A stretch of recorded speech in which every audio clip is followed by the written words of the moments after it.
মানুষ, তোমার ঘরের ভিতরে সন্তান আর স্ত্রীর ভিতরে বিচার করলা, দুনিয়ার কেউ দেখে না, কিন্তু আমি আল্লাহ বললাম মালিক ইয়াউমিদ্দিন, এই বিচারটা আমি আল্লাহ রিপিট করিয়া হাসরের ময়দানে আবার করব।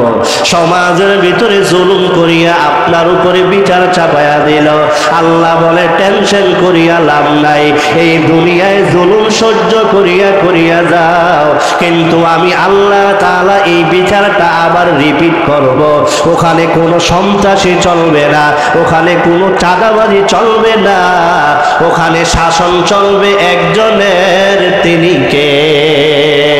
আল্লাহ বলেন রে মানুষ, এই জন্যই তো আমি বললাম আমার ইসলামের দাওয়াতটা সন্তানের আগে দাও, আমার ইসলামের দাওয়াতটা তোমার মেয়ের আগে দাও, নামাজের দাওয়াতটা স্ত্রীর আগে দাও, নামাজের দাওয়াতটা স্ত্রী সন্তানের না দিয়া পুরা বাংলায় ঘুরিয়া দাওয়াত দিলে কাজ হবে না। কারণ তুমি পুরা বাংলায় ঘুরিয়া দাওয়াত দিলা, কিন্তু তোমার সন্তান নামাজ পড়ে না, তোমার স্ত্রী নামাজ পড়ে না। আল্লাহ ওই হাসরের ময়দানে ছেলেরে ডাক দিয়া সামনে আনবেন, ছেলেরে ডাক দিয়া বলবেন, ও ছেলে শোনো, দুনিয়ায় নামাজ কেন পড়ো নাই, দুনিয়ায় রোজা কেন রাখলা না? আপনার সন্তান, আমার সন্তান আল্লাহর সামনে দাঁড়াবে, আল্লাহর সামনে দাঁড়ায়া বলবে, ও আল্লাহ, আমার বাবা কোনদিন আমার নামাজের কথা কয় নাই, আমার স্ত্রীর কোনদিন স্বামী নামাজের কথা কয় নাই, আমার মা কোনদিন আমার নামাজের কথা কয় নাই, আমার বোন কোনদিন আমার নামাজের কথা কয় নাই, আমার ভাই কোনদিন আমার নামাজের কথা কয় নাই। আল্লাহ বলেন কুল্লুকুম রাঈন, খবরদার এ সম্পর্কে আমি আল্লাহ তোমার কাছ থেকে জবাবদিহি নেব। ওখানে তোমার মাও তোমারে চিনবে না, তোমার বাবাও তোমার চিনবে না। আল্লাহ তাআলা পবিত্র কোরআনের অন্য একটা জায়গায় আল্লাহ তাআলা বলেন, ইয়াউমা ইয়াফিরুল মারউ মিন আখি ওয়া উম্মিহি ওয়া আবি ওয়া সাহিবাতিহি ওয়া বানি। আল্লাহ বলেন দুনিয়ার মায়া বড় মায়া না। ইয়াউমা ইয়াফিরুল মারউ মিন আখি, ওই হাসরের ময়দানে তোমার ভাইও তোমারে চিনবে না, তোমার স্ত্রীও তোমারে চিনবে না, তোমার মা বাবাও তোমারে চিনবে না, বরং তোমার পরিচিত কোনো মানুষ যদি থাকে, একজন, তিনি কে? আল্লাহ বলেন ওই হাসরের ময়দানে তোমার পরিচিত কেউ নাই, তাইলে তুমি তোমার দুনিয়ায় থাকিয়া তোমার দায়িত্বটা পালন করিয়া নাও। আল্লাহ বলেন তুমি তোমার সন্তানের নামাজের কথা কৌশলী, আমি আল্লাহ শুধু এটা জিজ্ঞাসা করব, আমি আল্লাহ জিজ্ঞাসা করব না নামাজ পড়ছে কিনা, আমি আল্লাহ তাআলা জিজ্ঞাসা করব কুল্লুকুম রাঈন, তুমি তোমার দায়িত্ব পালন করছো কিনা। ও মা, তুমি তোমার দায়িত্ব পালন করতে গিয়া তোমার ছেলে মেয়ের নামাজের কথা কইছনি। ও বাবা, তোমার দায়িত্ব পালন করতে গিয়া তোমার ছেলে মেয়ের নামাজের কথা কইছনি, তোমার ছেলে মেয়ের রোজার কথা কইছনি। এই যে কইছনি, এটাই আমি আল্লাহ জিজ্ঞাসা করব। এর মুসলমান, আজকের এই কালিমার মতো ওই নবীর যুগের কালিমা ছিল না, আজকের দাওয়াতের মতো নবীর যুগে দাওয়াত ছিল না। আজকে আপনি যেই জায়গায় যান, হিন্দু বলেন, বৌদ্ধ বলেন, খ্রিস্টান বলেন, তাদের সামনে দাঁড়ায়ও ইসলাম প্রচার করা যায়। এর মুসলমান, এমন একটা সমাজ ছিল যেই সমাজের ইসলামের কথা বলা যাইত না, মানুষের সামনে আল্লাহর কথা বলা যাইত না, মানুষের সামনে নবীর কথাও বলা যাইত না। এমন একটা সময়, যেই সময়ে ইসলামের কথা বললে মানুষ আক্রমণ করত, যেই সময়ে ইসলামের কথা বললে মানুষ তোমার শত্রু হইয়া যাইত, ওই সময় সাহাবারা পাগল পারা হইয়া কালিমা পড়িয়া মুসলমান হইত। এমন একজন সাহাবা যার বাড়ি সাধারণ কোনো জায়গায় না, সালমান ফারসি রাদিয়াল্লাহু তাআলা আনহু। মক্কার ভিতরে তার বাড়ি ছিল না, সুদূর পারস্য শহরে সালমানের বাড়ি ছিল। খ্রিস্টান ধর্মের অনুসারী সালমান ছিল। সালমান খ্রিস্টান ধর্ম লালন পালন করিয়া করিয়া একবার ডানে দৌড়ায় আর একবার বামে দৌড়ায়। এলাকার মানুষ ডাক দিয়া কয়, রে সালমান, এই যে খ্রিস্টান ধর্ম তুমি লালন করো, কিন্তু খ্রিস্টান ধর্ম তুমি পালন কেন করো না? সালমান ডাক দিয়া কয়, ও আমার ভাইয়েরা, শোনো শোনো শোনো, এই যে খ্রিস্টান ধর্ম আমি লালন করি, এই যে খ্রিস্টান ধর্ম আমি অনুসরণ করি, আমার মনে খ্রিস্টান ধর্মের প্রতি সামান্য মায়া নাই। কারণ আমার মন চায় এই খ্রিস্টান ধর্মের চাইতে অন্য কোনো ধর্ম পালন করার জন্য। এই খ্রিস্টান ধর্ম আমার কাছে ভালো লাগে না, কারণ খ্রিস্টান ধর্মে তৃতীয়বাদে বিশ্বাসী, ওরা তিন খোদায় বিশ্বাসী, স্রষ্টা, সৃষ্টি, পবিত্র আত্মা। ওরা আল্লাহরে মানে, ওরা খোদা হিসাবে আল্লাহরে মানে, ওদিক দিয়া ঈসা নবীরও খোদা মানে, ওদিক দিয়া পবিত্র আত্মারও খোদা মানে। ওরা তৃতীয়বাদে বিশ্বাসী ছিল। সুতরাং আমি সালমান, আমার মন চাই এই তিন খোদারে না মানিয়া মানিয়া আমি যদি একজনকে মানতে পারতাম, এমন কোন ধর্মের সন্ধান যদি আমি পাইতাম, তাইলে এই পারস্য ছাড়িয়া ছাড়িয়া ওই ধর্ম গ্রহণ করার জন্য আমি চলিয়া যাইতাম। এই চিন্তা নিয়ে নিয়ে বান্দা একবার ডানে যায় আর একবার বামে যায়, কোথাও গিয়া এমন কোন নলেজ পায় না, কোথাও গিয়া এমন কোন সন্ধান পায় না। সালমান ফারসি রাদিয়াল্লাহু তাআলা আনহু চিন্তা করলেন, এমন ধর্ম আমি কোথায় পাইতে পারি যেই ধর্ম আমার কলিজা ঠান্ডা বানাবে, যেই ধর্ম আমার কলিজারে ঠান্ডা করবে, এমন ধর্মের সন্ধান আমি কোথায় পাবো?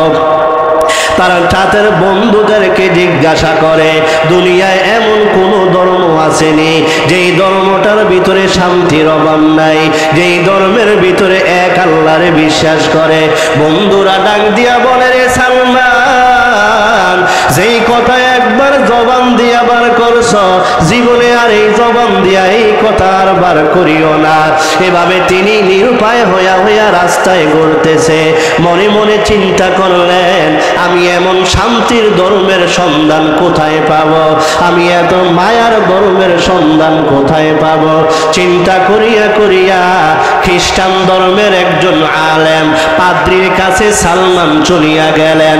পাদ্রীর সামনে গিয়া দাঁড়ায়া পাদ্রীরে কোনো কথা বলতে পারতেছে না। পাদ্রী ডাক দিয়া বলে, রে সালমান, আমার কাছে তুমি সামনে দাঁড়ায়া দাঁড়ায়া আমার চেহারার দিকে তাকায়া আছো, কিন্তু তুমি কোনো কথা বলতেছ না, কারণ কি?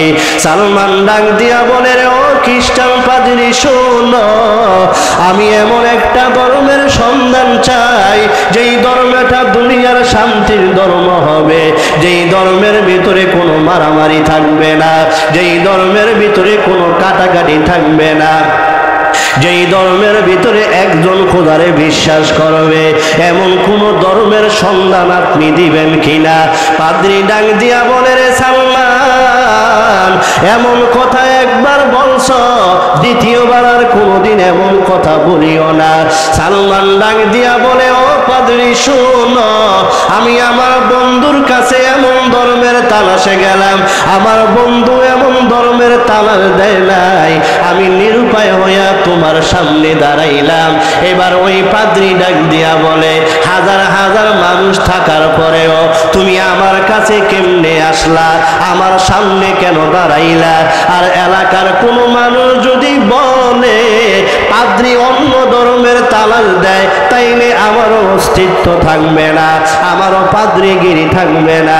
সালমান ডাক, ইলা সাবিলি রাব্বিক বিল হিকমা ওয়াল মাউইযাতিল হাসানা,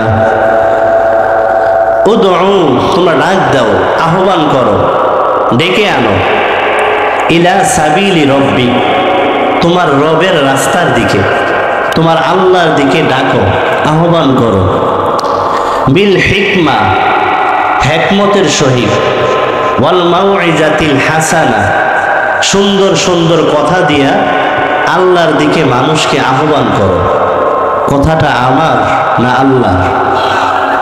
আল্লাহই বলতেছেন তোমাদেরকে যে আমি আল্লাহ বানাইলাম, বানানোর কারণে তোমাদেরও একটা দায়িত্ব আছে। এই দায়িত্বটা হচ্ছে তুমি সব সময় ঘরে থাকো বাইরে থাকো, সব সময় মানুষদেরকে কার দিকে ডাকবা? বলেন কার দিকে? কাশারিকলার মানুষ পবিত্র নামটা অন্তর থেকে জোরে সোরে বলি, কার দিকে? আল্লাহর দিকে। আল্লাহ বলেছেন আমার দিকে তুমি ডাকতে থাকো। আমরা মানুষকে দাওয়াত দেওয়ার জন্য নিজের বাড়ি ছাড়িয়া, নিজের ঘর ছাড়িয়া, স্ত্রী ছাড়িয়া 1 বছর 2 বছর বিভিন্ন জায়গায় গিয়া দাওয়াত দেই। যদি দিন শেষে জিজ্ঞাসা করা হয় আপনার স্ত্রী নামাজ পড়ে, এটা এমনিকে ছায়া লাভ নাই। অথচ আল্লাহ এই আয়াতে কি বলেছেন? উদউ ইলা সাবিলি রাব্বিক। আল্লাহ এই আয়াতে মানুষদেরকে আহ্বান করার জন্য বলছেন। এই আয়াতটা আমার পয়গম্বর, আপনার পয়গম্বরের উপর যেদিন নাজিল হয়, আমার পয়গম্বর, আপনার পয়গম্বর আল্লাহর বাণী পাওয়ার জন্য চতুর্দিকে ঘুরতেছে। কাকে আগে আল্লাহর দাওয়াত দেওয়া যায়? মনে মনে চিন্তা করলেন আরবের সবচাইতে ধনী মানুষটারে দাওয়াত দেওয়া যায়। আবার নিজে নিজে চিন্তা করলেন এই ধনী মানুষটারে যদি আমি আল্লাহর কথা বলি তাইলে সে আমারে উল্টা আক্রমণ করতে পারে। মনে মনে চিন্তা করলেন আমার চাচা আবু জাহেলরে আমি দাওয়াত দেই। এই চিন্তা করিয়া মনে মনে আবার চিন্তা করলেন না রে না, আমার চাচার মাথা এমনি গরম, আমার অস্তিত্ব রাখবে না। আল্লাহ বলেন উদউ ইলা সাবিলি রাব্বিক। দয়াল নবী আল্লাহর দাওয়াত নিয়া চাচার দরওয়াজায় যায় নাই, অন্য কোন ভাইয়ের দরওয়াজায় যায় নাই, নিজের ঘরের ভিতরে গিয়া স্ত্রী খাদিজারে ডাক দিয়া বললেন ও খাদিজা, আমার আল্লাহ আমার উপরে নবুয়ত দান করেছে, সুতরাং আজকের পর থেকে আমি দাওয়াত দেওয়া আরম্ভ করতে হবে। ও খাদিজা স্ত্রী আমার, আগে আমার পক্ষ থেকে তুমি দাওয়াতটা গ্রহণ করো। খাদিজা ডাক দিয়া বললেন কিসের দাওয়াত? দয়াল নবী ডাক দিয়া বললেন আল্লাহর দাওয়াত। আল্লাহর উপরে কালিমা পড়িয়া পড়িয়া মুসলমান হইয়া যাও আর আমার উপরে ঈমান আনো। খাদিজা ডাক দিয়া বললেন আপনি আমার স্ত্রী, আমার জীবনভর কোনোদিন আপনার মিথ্যা কথা বলতে দেখি নাই। পুরা মক্কার কোনো মানুষ বলতে পারবে না আপনি মুহাম্মদ কোনোদিন মিথ্যা বলেছেন। সুতরাং আপনি যেহেতু আমার কালিমার দাওয়াত নিয়ে আসছেন, দেরি করার দরকার নাই, আপনার কাছে আর কোনো প্রশ্ন করার দরকার নাই। এই মুহূর্তে আমার কালিমা পড়ায়া পড়ায়া মুসলমান বানায়া দেন। আরো আসতে বল। আল্লাহ বলেন কুল্লুকুম রাইন ওয়া কুল্লুকুম মাসউলুন আন রাইয়াতিহি। আমি আল্লাহ প্রত্যেকটা মানুষের দায়িত্ব দিয়া দিয়া দুনিয়ায় পাঠায়া দিলাম। একজন মানুষ তার একটা পরিবারের মেম্বার, আরেকজন মানুষ সমাজের একটা মেম্বার, আরেকজন মানুষ এলাকার একটা মেম্বার, আরেকজন মানুষ পুরা ওয়ার্ডের একটা মেম্বার, আরেকজন মানুষ পুরা থানার একটা মেম্বার, আরেকজন মানুষ পুরা জেলার একটা মেম্বার, আরেকজন মানুষ পুরা দেশের একটা মেম্বার, আরেকজন মানুষ পুরা দুনিয়ার একটা মেম্বার। আল্লাহ বলেন আমি আল্লাহ ছোট থেকে বড় পর্যন্ত আমি আল্লাহ প্রত্যেকটা মানুষের দায়িত্ব দিয়া দিয়া দিয়া দিয়া দুনিয়ায় পাঠাইলাম। যার দায়িত্ব যেটুকু ওই মানুষটা ওই দায়িত্বের উত্তর দেওয়া লাগবে। ওয়া কুল্লুকুম রাইন আন মাসউলুন আন রাইয়াতিহি। আমি আল্লাহ বললাম প্রতিটা মানুষ দায়িত্ব সম্পর্কে উত্তর দেওয়া লাগবে।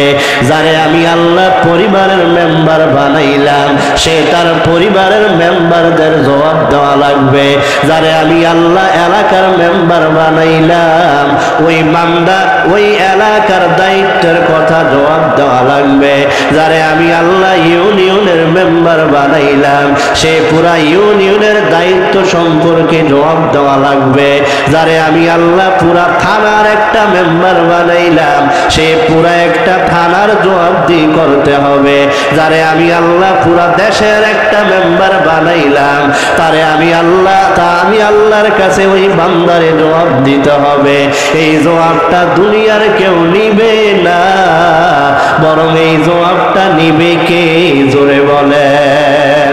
আমার আল্লাহ বলেন, এর দুনিয়ার মানুষ, কুল্লুকুম রাইন, প্রতিটা মানুষও দায়িত্ববান। আমি আল্লাহ বললাম, তুমি তোমার সংসারে মাত্র 2 জন মানুষের মেম্বার। আল্লাহ বলেন, এই 2 জন মানুষের জবাব আমি আল্লাহর কাছে দেওয়া লাগবে। আপনি বলতে পারেন, হুজুর আমার ঘরে মাত্র 2 জন সদস্য, একজন আমি আর একজন হলো স্ত্রী। আল্লাহ বলেন, আমি আল্লাহ তোমার কাছ থেকে জবাব নেব।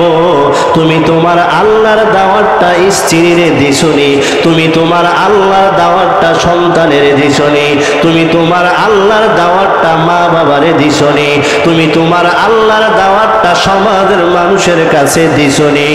আর বাঙালি নিজের ঘরের খবর নাই, বাঙালি নিজের স্ত্রী সন্তানের খবর নাই, বিভিন্ন জায়গায় গিয়া বান্দা আল্লাহর দাওয়াত দেয়। আল্লাহ বলেন, আগে তোমার নিজের ফ্যামিলিরে ঠিক করো, কারণ আমার পয়গম্বর কালিমা পাওয়ার পরে চাচার কাছে যায় নাই, কালিমা পাওয়ার পরে কোনো সম্পদশালী মানুষের কাছে যায় নাই, কালিমা পাওয়ার পরে সর্বপ্রথম স্ত্রীর সামনে গেছে, গিয়া স্ত্রীর ডাক দিয়া বলছে, আল্লাহর কথা মানিয়া নাও, আল্লাহর উপরে কালিমা পড়িয়া পড়িয়া মুসলমান হইয়া যাও। এরে মুসলমানের দল, আল্লাহ বলেন, তুমি তোমার নিজের দায়িত্ব সম্পর্কে দুনিয়ার কেউ যদিও তোমারে না ধরে, কিন্তু আল্লাহ তাআলা পবিত্র কোরআনের সূরা ফাতিহার ভিতরে একটা আয়াত দিয়া দিছে, মালিকি ইয়াউমিদ্দিন। আছে না নাই? আরো আসতে বলে। আল্লাহ বলেন, আমি আল্লাহ কিন্তু বিচারের মালিক। তুমি বান্দা যত ওয়াক্ত নামাজ পড়ো, সব নামাজের ভিতরে তুমি দাঁড়ায়া ওই সূরা ফাতিহা তেলাওয়াত করতে থাকো। আল্লাহ বলেন, এই আয়াতটা যখন তুমি বান্দা তেলাওয়াত করো, মালিকি ইয়াউমিদ্দিন, আমি আল্লাহ বিচারের কিন্তু মালিক। তুমি ভাবছো দুনিয়ার বিচারে শেষ, আল্লাহ বলেন দুনিয়ার বিচারের পরে আরেকটা বিচার আছে। আল্লাহ বলেন, গ্রামের বিচারে শেষ এমন কথা ভাবিও না, কারণ দুনিয়ার সব বিচার যখন শেষ, তখন একজনের বিচার আরম্ভ হবে, তিনি কে? আল্লাহ বলেন, ওই বিচারকে তুমি ভয় করিও। তুমি ভাবছো তোমার বিরুদ্ধে মানুষ জুলুম করিয়া বিচার করছে, এলাকার মেম্বার তোমার উপরে দোষ জোর করিয়া চাপায়া দিছে। আল্লাহ বলেন, মেম্বারের একটা খবর জানায়া দাও, মালিকি ইয়াউমিদ্দিন, ও মেম্বার, এই বিচারের পরে আরেকটা বিচার আছে। তোমার বাড়ির ভিতরে একটা বিচার হলো, বিচারককে তুমি জানায়া দাও, মালিকি ইয়াউমিদ্দিন, ও বিচারক শোনো, টাকার কারণে পরিবর্তন করিয়া লাভ নাই, টাকার কারণে বিচার পরিবর্তন করিয়া লাভ নাই। এই বিচারটা আবার রিপিট বিচার করা হবে। এই বিচারটা টাকার মাধ্যমে মেম্বার চেয়ারম্যানরা নিয়ে যেতে পারে, কিন্তু ওই বিচারটা কারো হাতে নাই, বরং ওই বিচারটা থাকবে কার হাতে? ও কাশারি খোলার মানুষ, আমার আল্লাহর নাম এত আস্তে বললে হবে না। জীবনে কোনো আমল করো আর না করো, আল্লাহর কাছে গিয়া তো বলতে পারবা, আল্লাহ আমি তোমার নাম অন্তর থেকে উচ্চ স্বরে নিছি। আল্লাহ বলবে না, আমার বান্দা একদিন হলেও আমারে ডাক দিছে, কারণ হেদায়েতের মালিক আমার কাছে না, দুনিয়ার কারো কাছে নাই। হেদায়েতের মালিক একজনের কাছে, তিনি কে? আল্লাহ বললেন, আমি আল্লাহ তোমারে মুখ দিলাম, জবান দিলাম, আমি আল্লাহ আবার কুল্লুকুম রাইন, তোমারে আমি আল্লাহ দায়িত্ব দায়িত্ববান বানায়া দিলাম। আমি আল্লাহ বললাম, মানুষ তোমার দায়িত্ব সম্পর্কে আমারে জবাব দিতে হবে। সুতরাং তুমি তোমার স্ত্রীরে আল্লাহর কথা বলছনি, এই জবাবটা আমি আল্লাহর কাছে দেওয়া লাগবে। তোমার ছেলের নামাজের কথা বলছনি, এই জবাবটা আমি আল্লাহর কাছে দেওয়া লাগবে। তোমার মেয়ের নামাজের কথা বলছনি, এই জবাবটা আমি আল্লাহর কাছে দেওয়া লাগবে। কারণ আমি আল্লাহ তোমারে আলাদা আলাদা দায়িত্ববান বানাইলাম। যেই বান্দা ঘরের একজন মেম্বার, সে একটা ঘরের শুধু জবাব দিবে। যে একটা এলাকার মেম্বার, সেই ওই এলাকাটার জবাব দিবে। যে একটা থানার মেম্বার, ওই থানার জবাব সে দিবে। আর আজকের মেম্বার চেয়ারম্যানেরা, কিছু কিছু মেম্বার চেয়ারম্যান এমন আছে যারা আজকে সমাজের ভিতরে ভালো কাজ করবে তো দূরের কথা, সাধারণ মানুষের চাউল ডাউল খাওয়ার জন্য মরিয়া হয়ে যায় এমন আছে না নাই? আল্লাহ বললেন, আমার বান্দা দয়াল নবীর সাহাবা ওমরের দিকে তাকাও। ওমরের কথাটা সমুদ্রের মাছ পর্যন্ত শুনছে, জঙ্গলের বাঘ পর্যন্ত শুনছে। শয়তান ওমরের দেখলে ভয় পাইত। বলে কেন? বলে উনি অর্ধজাহানের বাদশা ছিলেন। ওমর সব সময় বলতো, এই অর্ধজাহানের বাদশা আমারে বানাও নাই, এই অর্ধজাহানের জবাব দি আমারে বানায়া দিলা। আমি আল্লাহর সামনে কেমনে দাঁড়ায়া দাঁড়ায়া জবাব দিব? আর আজকে বাঙালি টাকার জন্য, ক্ষমতা লোভের জন্য মানুষ মারতেও দেরি করে না, এমন আছে না নাই? আল্লাহ মানুষ তোমার ঘরের ভিতরে সন্তান আর স্ত্রীর ভিতরে বিচার করলা, দুনিয়ার কেউ দেখে না, কিন্তু আমি আল্লাহ বললাম মালিক ইয়াউমিদ্দিন, এই বিচারটা আমি আল্লাহ রিপিট করিয়া হাসরের ময়দানে আবার করব। সমাজের ভিতরে জুলুম করিয়া আপনার উপরে বিচার চাপায়া দিল। আল্লাহ বলে টেনশন করিয়া লাভ নাই, এই দুনিয়ায় জুলুম সহ্য করিয়া করিয়া যাও, কিন্তু আমি আল্লাহ তাআলা এই বিচারটা আবার রিপিট করব। ওখানে কোনো সন্ত্রাসী চলবে না, ওখানে কোনো চাঁদাবাজি চলবে না, ওখানে শাসন চলবে একজনের, তিনি কে? আল্লাহ বলেন, রে মানুষ, এই জন্যই তো আমি বললাম আমার ইসলামের দাওয়াতটা সন্তানের আগে দাও, আমার ইসলামের দাওয়াতটা তোমার মেয়েরে আগে দাও, নামাজের দাওয়াতটা স্ত্রীর আগে দাও। নামাজের দাওয়াতটা স্ত্রী সন্তানের না দিয়া দিয়া পুরা বাংলায় ঘুরিয়া ঘুরিয়া দাওয়াত দিলে কাজ হবে না। কারণ তুমি পুরা বাংলায় ঘুরিয়া ঘুরিয়া দাওয়াত দিলা, কিন্তু তোমার সন্তান নামাজ পড়ে না, তোমার স্ত্রী নামাজ পড়ে না। আল্লাহ ওই হাসরের ময়দানে ছেলেরে ডাক দিয়া সামনে আনবেন, ছেলেরে ডাক দিয়া বলবেন, ও ছেলে শোনো, দুনিয়ায় নামাজ কেন পড়ো নাই, দুনিয়ায় রোজা কেন রাখলা না? আপনার সন্তান, আমার সন্তান আল্লাহর সামনে দাঁড়াবে, আল্লাহর সামনে দাঁড়ায়া বলবে, ও আল্লাহ, আমার বাবা কোনদিন আমার নামাজের কথা কয় নাই, আমার আমি স্ত্রীর কোনদিন স্বামী নামাজের কথা কয় নাই, আমার মা কোনদিন আমারে নামাজের কথা কয় নাই, আমার বোন কোনদিন আমারে নামাজের কথা কয় নাই, আমার ভাই কোনদিন আমারে নামাজের কথা কয় নাই।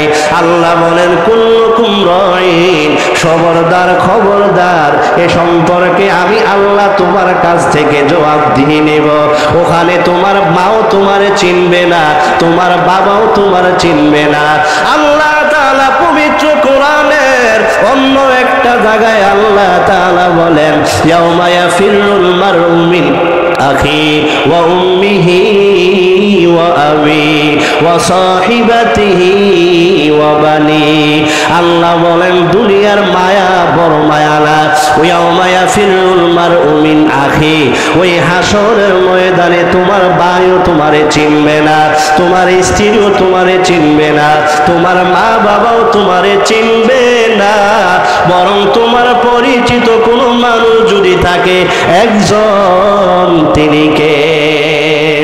আল্লাহ বলেন, ওই হাসরের ময়দানে তোমার পরিচিত কেউ নাই, কেউ নাই। তাইলে তুমি তোমার দুনিয়ায় থাকিয়া তোমার দায়িত্বটা পালন করিয়া নাও। আল্লাহ বলেন, তুমি তোমার সন্তানের নামাজের কথা কৌশলী, আমি আল্লাহ শুধু এটা জিজ্ঞাসা করব। আমি আল্লাহ জিজ্ঞাসা করব না নামাজ পড়ছে কিনা, আমি আল্লাহ তাআলা জিজ্ঞাসা করব কুল্লুকুম রাঈন, তুমি তোমার দায়িত্ব পালন করছো কিনা।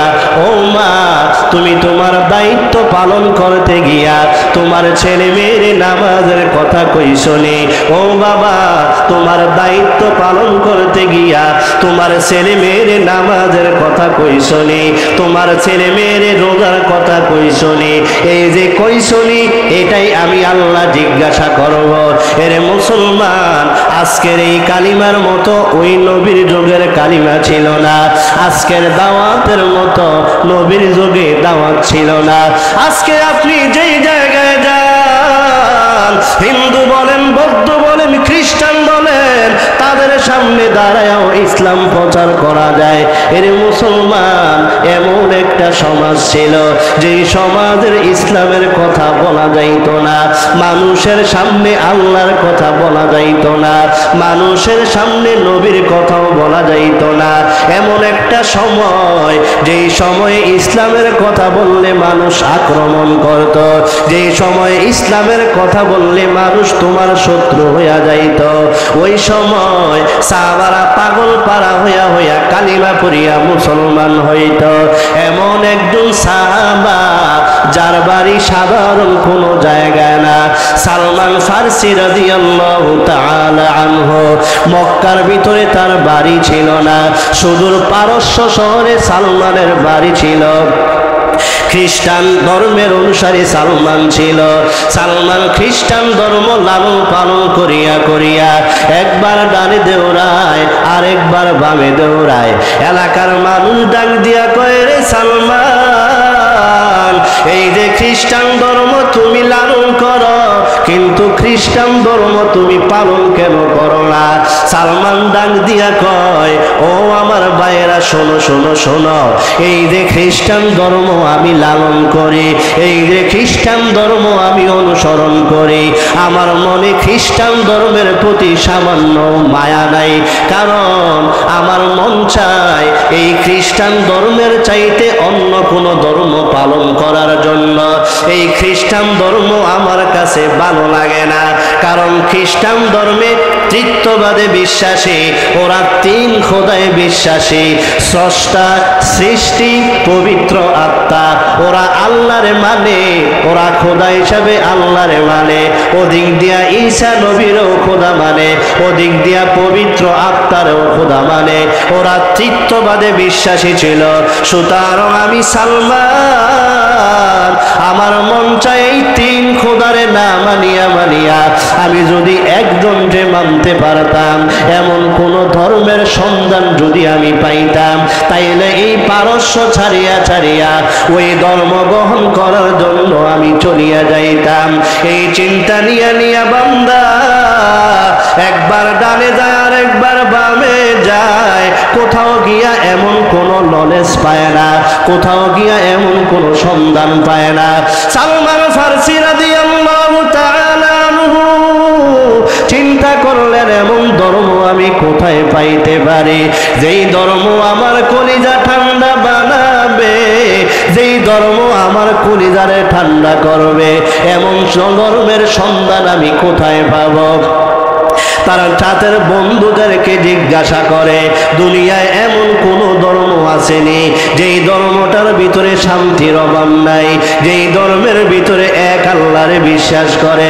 বন্ধুরা ডাক দিয়া বলে, রে সালমান, যেই কথা একবার জবান দিয়া বার করছ, জীবনে আর এই জবান দিয়া এই কথা আর বার করিও না। এভাবে তিনি নিরুপায় হইয়া হইয়া রাস্তায় ঘুরতেছে। মনে মনে চিন্তা করলেন, আমি এমন শান্তির ধর্মের সন্ধান কোথায় পাব? আমি এত মায়ার ধর্মের সন্ধান কোথায় পাব? চিন্তা করিয়া করিয়া খ্রিস্টান ধর্মের একজন আলেম পাদ্রীর কাছে সালমান চলিয়া গেলেন। পাদ্রীর সামনে গিয়া দাঁড়ায়া পাদ্রীরে কোনো কথা বলতে পারতেছে না। পাদ্রী ডাক দিয়া বলে, রে সালমান, সালমান, আমার কাছে তুমি সামনে দাঁড়ায়া দাঁড়ায়া আমার চেহারার দিকে তাকায়া আছো, কিন্তু তুমি কোনো কথা বলতেছো না, কারণ কি? সালমান ডাক দিয়া বলে, রে ও খ্রিস্টান পাদ্রী শোনো, আমি এমন একটা ধর্মের সন্ধান চাই, যেই ধর্মটা দুনিয়ার শান্তির ধর্ম হবে, যেই ধর্মের ভিতরে কোনো মারামারি থাকবে না, যেই ধর্মের ভিতরে কোনো কাটাকাটি থাকবে না, যেই ধর্মের ভিতরে একজন খোদারে বিশ্বাস করবে, এমন কোন ধর্মের সন্ধান আপনি দিবেন কিনা? পাদ্রী ডাক দিয়া বলে, রে সালমান, এমন কথা একবার বলছো, দ্বিতীয়বার আর কোনোদিন এমন কথা বলিও না। সালমান ডাক দিয়া বলে, ও পাদ্রী শোনো, আমি আমার বন্ধুর কাছে এমন ধর্মের তালাশে গেলাম, আমার বন্ধু এমন ধর্মের তালাশ দেয় নাই, আমি নিরুপায় হইয়া তোমার সামনে দাঁড়াইলাম। এবার ওই পাদ্রী ডাক দিয়া বলে, হাজার হাজার মানুষ থাকার পরেও তুমি আমার কাছে কেমনে আসলা, আমার সামনে কেন দাঁড়াইলা? আর এলাকার কোনো মানুষ যদি বলে পাদ্রী অন্য ধর্মের তালাশ দেয়, তাইলে আমারও অস্তিত্ব থাকবে না, আমারও পাদ্রীগিরি থাকবে না। সালমান ডাক দিয়া বলে, রে ও পাদ্রী ভাই, আমারে যদি এমন ধর্মের তালাশ না দাও, তাইলে আমার কোনো অস্তিত্ব থাকবে না। এই কথা বলার পরে পাদ্রী ডাক দিয়া বললেন, রে সালমান শোনো শোনো, আমি তোমারে এমন একটা ধর্মের তালাশ দিতে পারি, যেই ধর্মটা দুনিয়ার ভিতরে শ্রেষ্ঠতম ধর্ম। আমি যখন ইনজিল কিতাব যখন আমি পড়লাম, ইনজিল কিতাবের ভিতরে ওই ধর্ম সম্পর্কে লেখা আছে, ওই ধর্মের একজন গুরু আছে, ওই ধর্ম গুরুর নাম কোথাও আহমদ, আবার কোথাও দেওয়া আছে মুহাম্মদ। আমি ইনজিল কিতাব তালাশ করিয়া করিয়া দেখলাম, বিভিন্ন জায়গায় আহমদ দিয়া দিয়া ঘটনা দেওয়া, আবার বিভিন্ন জায়গায় মুহাম্মদ দিয়া দিয়া ঘটনা দেওয়া। এই আহমদ আর মুহাম্মদ দিয়া দিয়া ওই একটা নতুন ইসলাম ধর্ম দুনিয়ায় আসবে। এই ধর্মটা হবে শান্তির একটা ধর্ম। ওই ধর্মে একজনকে আল্লাহ বলিয়া স্বীকার করবে, তিনজনকে আল্লাহ বলিয়া স্বীকার করবে না। ওই ধর্মের মালিক দুনিয়ার কেউ না কেউ না। ও কাশারির খলার মানুষ আমারে জবাব দাও, ওই ধর্মের মালিক কে? জোরে বলো। আল্লাহ তাআলা ওই যে পাদ্রী ডাক দিয়া বললেন, সালমান আমি এমন একটা ধর্মের তালাশ তোমারে দেই, যেই ধর্মটা অন্য ধর্ম থেকে সম্পূর্ণ আলাদা, যেই ধর্মটা অন্যান্য ধর্ম থেকে সম্পূর্ণ রক্তপাত মুক্ত। ওই ইসলাম নামে একটা ধর্ম দুনিয়ায় আসবে, ওই ধর্মগুরুর নাম হবে আহমদ, অথবা ধর্মগুরুর নাম হবে মুহাম্মদ। সালমান ডাক দিয়া বলে, রে পাদ্রী ভাই, ওই ধর্মগুরু সম্পর্কে আমারে কোনো তথ্য দিয়া দাও, যেই তথ্য দিয়া আমি ওই ধর্মগুরুরে বের করতে পারবো। পাদ্রী ডাক দিয়া বলে, রে সালমান, আমি আমার ইনজিল কিতাব যখন পৃষ্ঠা উল্টাইলাম, ওখানে আমি ধর্মগুরু সম্পর্কে কত ইতিহাস জানলাম। সালমান ডাক দিয়া বলল, তাইলে আমারে ওই ধর্মগুরু সম্পর্কে কোনো কিছু বলিয়া দেন। এবার ওই পাদ্রী ডাক দিয়া বলল, ওই মুহাম্মদ আহমদ নামে এমন একজন নবী দুনিয়ায় আসবে, যেই নবীরে দেখার জন্য পশু পাখিরা পাগল পারা হইয়া যাবে। এরে সালমান শোনো, এমন একটা ইসলামের নবী দুনিয়ায় আসবে, যেই নবীরে দেখার জন্য পশু পাখিরা পর্যন্ত পাগল হইয়া যাবে, যেই নবীরে দেখার জন্য দুই পাশের গাছগুলা মাথা নোয়া নোয়া যেই নবীরে বারবার সালাম দিবে, এমন একজন ইসলামের নবী দুনিয়ায় আসবে। দুনিয়ায় এমন একজন ইসলাম ধর্মের প্রবর্তক আসবে, যেই মুহাম্মদ সম্পর্কে ইনজিলে দেওয়া আছে। ওই নবীর নাম শোনার জন্য, ওই নবীর নাম শুনলে মানুষ দরুদ পড়বে। ওই নবীর রাস্তা দিয়া হাইটা গেলে কোনো পশু পাখি ওই নবীর উপর দিয়া যাওয়ার সাহস থাকবে না। ওরে সালমান, এমন নবীর কথা আমি বলি, ওই নবী যদি আসমানের দিকে তাকায়া সূর্যরে বলে, সূর্য নবীর কথা শুনবে। ওই নবী যদি চন্দ্ররে ইশারা করে, চন্দ্রও নবীর কথা শুনবে। ওই নবী যদি পাথরেও ইশারা করে, পাথরও নবীর কথা শুনবে। সালমান ডাক দিয়া বলে, রে ও পাদ্রী আমার, তাইলে ওই ধর্মের তথ্যটা আমারে দিয়া দাও। কোন জায়গায় গেলে এমন একজন নবীর সন্ধান আমি পাবো, যেই জায়গায় গেলে আমি এমন মুহাম্মদের সন্ধান পাবো, এমন তথ্যটা আমারে দিয়া দাও। পাদ্রী ডাক দিয়া বলে, রে সালমান, ওই মুহাম্মদ শুধু দুনিয়ায় ইসলাম প্রচার করবে না, তবে নবী যখন ইসলাম প্রচার আরম্ভ করিয়া দিবে, তার বংশের মানুষেরাও ওই নবীর বিরুদ্ধে দাঁড়ায়া যাবে, তার এলাকার মানুষেরাও নবীর বিরুদ্ধে দাঁড়ায়া যাবে। তবে এমন একজন মুহাম্মদ এই পারস্য ছাড়িয়া ওই মক্কা শহরে যদি তুমি যাও, ওই মক্কা শরীফে যাওয়ার পরে তুমি দেখতে পারবা ওই মুহাম্মদের সন্ধান একমাত্র মক্কায় পাইবা। ওই মক্কায় ছাড়া মুহাম্মদের আর কোথাও পাওয়া যাবে না। এবার সালমান ডাক দিয়া বলে, ও পাদ্রী ভাই শোনো না, ওই মক্কায় আমি কেমনে যাব, আমারে একটু তথ্য দিয়া দাও। পাদ্রী বলে, আমার এত কিছু দেওয়া সম্ভব না। এলাকার কোনো খবর মানুষ যদি জানে আমি খ্রিস্টান ধর্মের পাদ্রী হইয়া তোমারে ইসলাম ধর্মের তথ্য দিয়েছি, আমার অস্তিত্ব রাখবে না। এদিন সালমান পাদ্রীর কাছ থেকে বাড়িতে চলিয়া গেলেন। রাত্র যখন ঘুমায়, মা সন্তানের ডাক দিয়া বলে, রে সালমান, আজকে সারা দিনের কাজের খবরগুলো আমারে দিয়া দাও। বাবার কথাও সালমান শোনে না, মা ডাক দিলেও কথা শোনে না, চোখ বন্ধ করিয়া করিয়া মুহাম্মদের চিন্তা করে। আহারে, এমন একজন ইসলাম ধর্মের নবী, যেই নবীর কথা নাকি আসমানে শুনে, যেই নবীর কথা নাকি সূর্য চন্দ্র শোনে, যেই নবীর কথা পশুরাও শোনে, এমন একজন নবীর চেহারা যদি আমি দেখতাম, তাইলে আমি সালমানের কলিজাটা ঠান্ডা হইয়া যাইত। সারা রাত্র একটা মিনিটও ঘুমায় না, জাগিয়া জাগিয়া মুহাম্মদের চিন্তা মাথায় ঢুকে গেছে, নবীর চিন্তা অন্তর পুরা জানলা করিয়া ফেলছে। সারা রাত্র একবার জাগে, আরেকবার ঘুমায়, আরেকবার জাগে, আরেকবার ঘুমায়। মা বাবা ডাক দিয়া বলে, রে সালমান, এমন কি হয়েছে জবাব দাও, যার কারণে তুমি দাঁড়ায়া দাঁড়ায়া একবার দাঁড়াও আবার ঘুমায়া যাও। মা বাবারে কোনো কথা কয় না, তার অন্তরের ভিতরে ইসলামের জন্য পাগল পারা হইয়া গেছে। এরপরের দিন সকালবেলা পাদ্রীর সামনে আবার হাজির। পাদ্রীরে ডাক দিয়া বলল, ও পাদ্রী ভাই, তুমি তো অর্ধেক তথ্য আমারে দিলা, তুমি তো পুরা ডিটেলস তথ্য আমারে দাও নাই। আমারে যদি পুরা ডিটেলস তথ্যটা দাও, তাইলে আমি ওই মক্কায় যাইতে পারবো। ওই নবীরে গিয়ে আমি কেমনে চিনব, ওই নবীরে কোন বংশে নবী আসবে, পুরা ডিটেলসটা আমারে দিয়া দাও।